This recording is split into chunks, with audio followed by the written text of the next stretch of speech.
ये सर्वदलीय बैठक से हल निकलेगा कि नहीं, वो भी एक टिक इन द बॉक्स होगा, एक होता है ना जो कि ऑप्टिक्स हो जाएगा जिसमें कि हाँ हमने सर्वदलीय बैठक कर दी।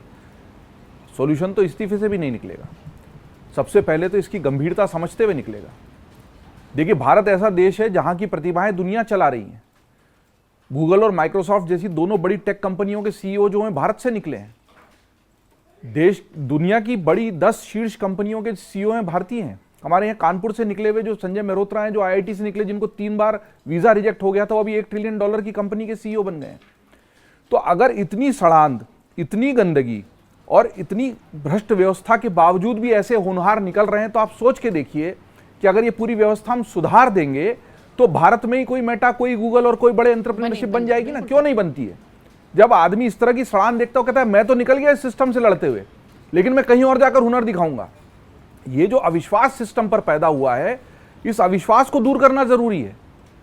हमारे लोग जाकर बाहर की कंपनियों में अच्छा काम करते हैं, हमारे लोग जाकर सिंगापुर में सड़कों पर नहीं थूकते हैं, हमारे लोग जाकर सारे अनुशासन का पालन बाहर करते हैं, हमारे यहाँ क्यों नहीं करते हैं? इसी सड़ी हुई सिस्टम की वजह से। ये जनरलाइज नहीं कर रहा हूं, ऐसा लग सकता है कि इन दोनों में क्या साम्य, यही साम्य है कि अगर यहाँ पेपर लीक होते हैं और उसके बावजूद मैंने तो अपने प्रतिभा के दम पर एक मुकाम हासिल कर लिया, लेकिन अगर ऐसा ही सिस्टम चलना है तो मैं क्यों रहूंगा? तो देश के प्रति अविश्वास की स्थिति पैदा होती है इस तरह के पेपर लीक जैसे हमारे सीबीएसई में जो हुआ है। और अगर इस तरह की इतनी घोर अव्यवस्थाओं के बीच से, अवधेश जी ठीक कह रहे हैं कि आप एक परीक्षा को दूसरे से, तो सभी जगह हो रहा होगा, कहीं कम हो रहा है, कहीं ज्यादा हो रहा है, तो इसका मतलब हम स्वीकार कर रहे हैं ना गलती को। हम मान के चल रहे हैं लोग सिग्नल पर नहीं रुकेंगे, हम मान के चल रहे हैं कि हमको पकड़ लिया जाएगा तो 100 रुपए देकर बच जाएंगे, हम मान के चल रहे हैं कि हम थूकेंगे तो जुर्माना नहीं लगेगा, हम मान के चल रहे हैं कचरा फेंकेंगे तो कोई नहीं देखेगा। भ्रष्टाचार सर्वमान्य अधिकार हो गया, जैसे जन्मसिद्ध अधिकार हो। 50 रुपए का काम 5000 रुपए दिए बिना नहीं होगा। और वो कहां से आते हैं? हम सबकी जेब से आते हैं ना। तभी तो पेपर लीक हो रहा है, उसमें क्या है?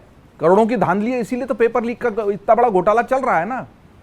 जब तक यह सर्वमान्य स्वीकार्यता खत्म नहीं होगी, सिस्टम की हर छोटी बड़ी गंदगी से लड़ने की शक्ति पैदा नहीं होगी, हम ये इस्तीफों से और सर्वदलीय बैठक से इसको हल नहीं कर सकते। ये कैरेक्टर का सवाल है। ये शने शने पूरे समय सिस्टम के अंदर घुस गया है। स्वीकार्यता हम मान के चल रहे हैं ना, पुलिस वाला लेगा, सरकारी अधिकारी, अरे क्या करें भाई, लिए बिना काम ही नहीं हो रहा।